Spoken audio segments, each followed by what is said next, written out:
ঠাকুর, মা, স্বামীজির শ্রীচরণে ভক্তিপূর্ণ প্রণাম জানিয়ে স্বামী গম্ভীরানন্দ রচিত শ্রীরামকৃষ্ণ ভক্তমালিকা থেকে আজকের নিবেদন স্বামী ব্রহ্মানন্দ। পুরী ও ভুবনেশ্বরে মহারাজ প্রায়ই যাইতেন। পুরীতে তিনি বিশেষ আনন্দ লাভ করেন এবং সেখানে একটি মঠ স্থাপনেরও ঐকান্তিক ইচ্ছা পোষণ করেন জানিয়া বলরামবাবুর পুত্র শ্রীযুক্ত রামকৃষ্ণ বসু মহাশয় 1911 খ্রিস্টাব্দে চক্রতীর্থে একখণ্ড ভূমিদান করেন। উহাতেই পরে 1932 খ্রিস্টাব্দে মঠ নির্মিত হয়। 1917 খ্রিস্টাব্দে পুরীতে অবস্থানকালে মহারাজ ভুবনেশ্বরে মঠ স্থাপনের আয়োজন করেন এবং মঠ নির্মাণ কার্য সমাপ্ত হইলে 1919 খ্রিস্টাব্দে দুর্গাপুজোর সময় সাধু ব্রহ্মচারী সমবিহারে সানন্দে তথায় উপনীত হন।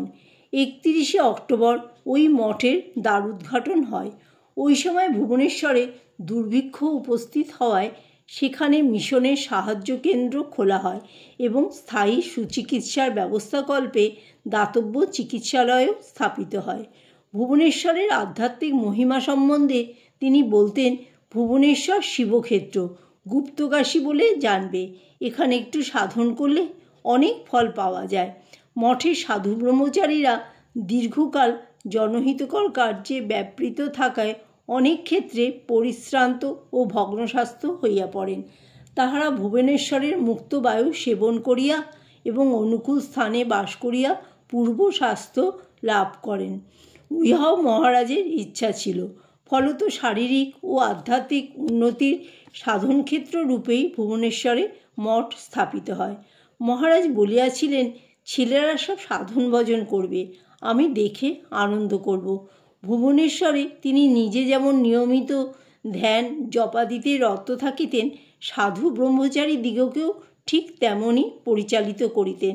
তাহার যত্নে ভুবনেশ্বরের দিনগুলি আনন্দে ও ভগবদ্ভাবে পরিপূর্ণ থাকিত। আবার ফল ফুলে বৃক্ষলতায় সুসজ্জিত আশ্রমটি নয়নমনে আনন্দ ঢালিয়া দিত। মহারাজের নিজের পক্ষে কিন্তু ওই দিনগুলি সর্বতোভাবে সুখপ্রদ ছিল না। 1920 খ্রিস্টাব্দের এপ্রিলে স্বামী অদ্ভুতানন্দের দেহত্যাগের পর আর এক মর্মান্তিক ঘটনা ঘটে। 21 জুলাই রাত্রে প্রায় 1টার সময় সেবক দেখিতে পাইলেন মহারাজ একখানি চাদরে শরীর আবৃত করিয়া আরাম কেদারায় গম্ভীরভাবে বসিয়া আছেন। সেবক সে রাত্রে প্রশ্ন করিয়াও এই অস্বাভাবিক অবস্থার কারণ জানিতে পারেন নাই। পরদিন তারে সংবাদ আসিল, ওই সময় শ্রী শ্রী মা মহাপ্রয়াণ করিয়াছেন। মহারাজ এই সংবাদ একান্ত মর্মাহত হন এবং শোকাচ্ছন্ন মাতৃহারা অবোধ শিশুর ন্যায় 12 দিবস নগ্নপদে থাকিয়া হবিষ্যান্ন গ্রহণ করেন। 1922 প্রারম্ভে তিনি বেলুড় মঠেই অবস্থান করিতেছিলেন। মহারাজ যখনই অন্য স্থান হইতে মঠে প্রত্যাবর্তন করিতেন, তখনই সেখানে উৎসব লাগিয়া যাইত। তাহার আগমন সংবাদ পাইয়া নানা দিক হইতে নিত্য বহু ছাত্র, রাজকর্মচারী, ব্যবসায়ী, সাধু, ব্রহ্মচারী প্রভৃতি বিভিন্ন অবস্থার ভক্ত ও ধর্মপিপাসুগণ ছুটিয়া আসিতেন। মহারাজ বিবিধ অধিকারীর আধ্যাত্মিক চেতনা ও উদ্বোধনের জন্য কত সময় কত যে অপূর্ব উপায় অবলম্বন করিতে তাহার সুগভীর ভাবরাজ্যের সহিত অপরিচিত নবগন্তুক সহজে বুঝিতে পারিতেন না। অথচ প্রতি সাক্ষাতের পর স্পষ্ট বোধ করিতেন যেন তিনি এক অজ্ঞাত সম্পদের অধিকারী হইয়া গৃহে ফিরিতেছেন। মহারাজ হয়তো গল্প করিতেছেন, হাসিতেছেন কিংবা ব্যঙ্গ কৌতুকে রত আছেন। নবাগত ইহা দেখিয়া হয়তো অবাক হইয়া ভাবিতেন, ইনিই কি ঠাকুরের মানসপুত্র, আর ইনি কি রামকৃষ্ণ মঠ ও মিশনের কর্ণধার। কিন্তু ইহারই মধ্যে জিজ্ঞাসু বিশেষ নবালোক পাইয়া ধন্য হইতেন এবং শীঘ্রই পুনর্বার আসিবার সংকল্প লইয়া পরিতৃপ্ত অন্তরে গৃহে ফিরিতেন। সাংসারিক চিন্তায় নিপীড়িত কত নিরাশ মনে এই অনামিল আনন্দ এক নবলোকের সন্ধান আনিয়া দিত। গতানুগতিক গুরু শিষ্য সম্বন্ধের সহিত পরিচিত আমাদের ন্যায় সাধারণ মানুষ এই অসাধারণ মহামানবের নিত্য নূতন উদ্ভাবনী শক্তির ধারণা করিবে কী রূপে?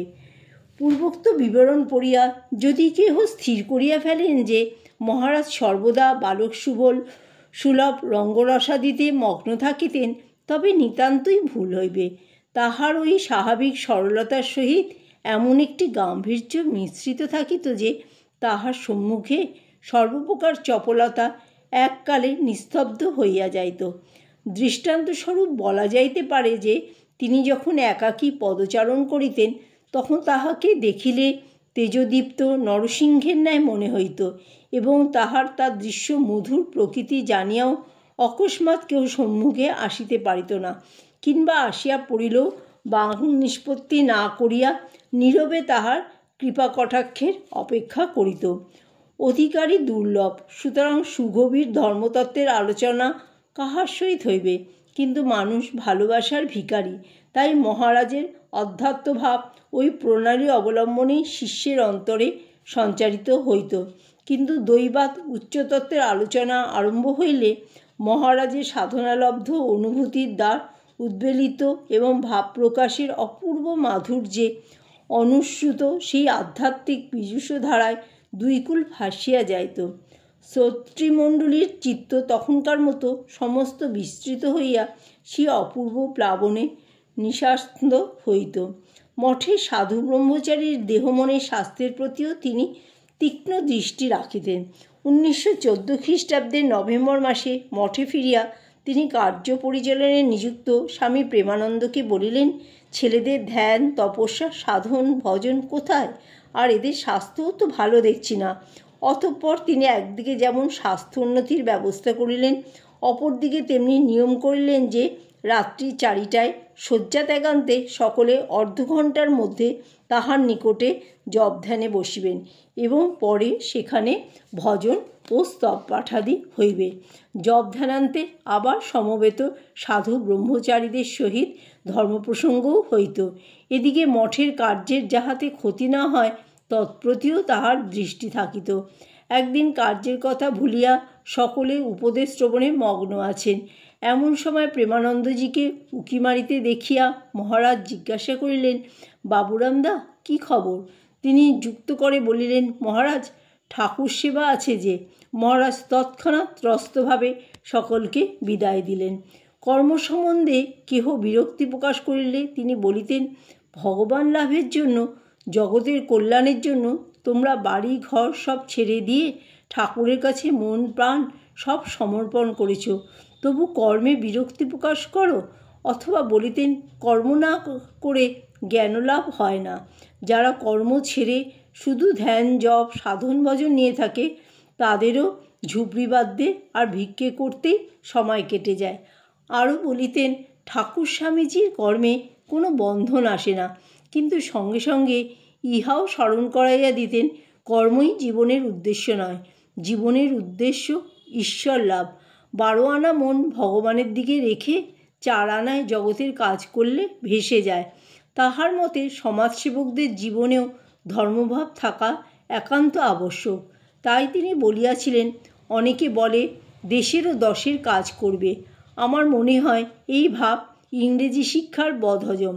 নিজের চরিত্র তৈরি না হলে তার দ্বারা অপরের কল্যাণ কখনো সম্ভব হয় না।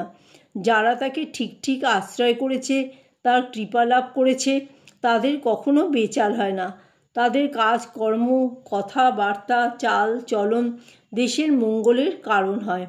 পাঠকের মনে ইহাতে সায় দিয়া সহজেই বলিবে, ইহা শ্রীরামকৃষ্ণের মানসপুত্রেরই উপযুক্ত উপদেশ। জয় ঠাকুর, জয় মা, জয় স্বামীজি।